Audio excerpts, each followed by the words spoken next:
যারা উলুধ্বনি দেয় না তাকে ধিক, তাকে ধিক।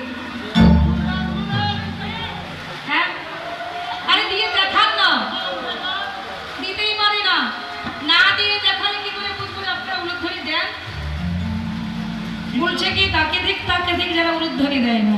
এবার আবার বাবারা কিন্তু সাবধান, মায়েদের যা বলা বলে দিয়েছে, খুব বলে তাকে ধিক, তাকে ধিক।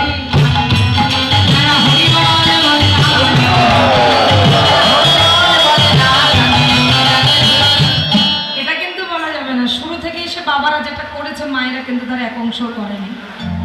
তাহলে হ্যাঁ, খোল বলছে কি যারা কীর্তনে আসে না তাকে ধিক, তাকে ধিক।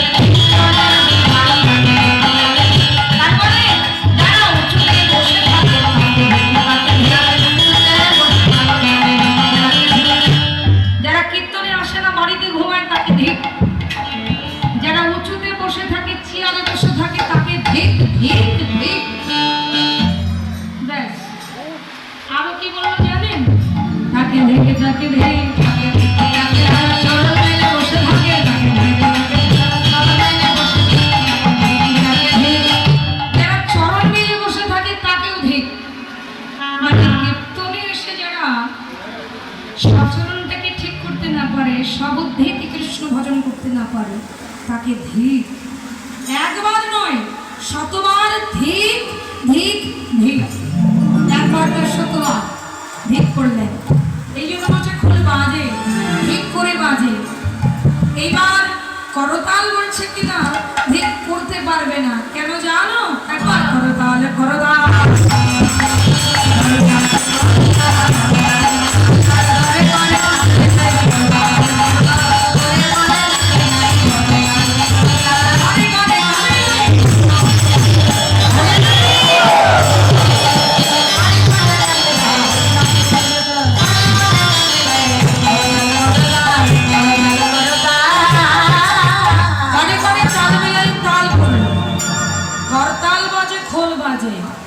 তালের সঙ্গে ভক্তগণ নৃত্য করে।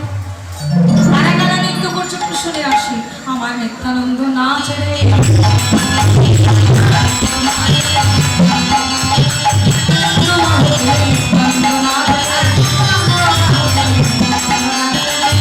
আর কারা নৃত্য করছে? গৌর হরি নিত্যানন্দ, তার পাশে শ্রীবাস নাচ রে, শ্রীবাস নাচ রে।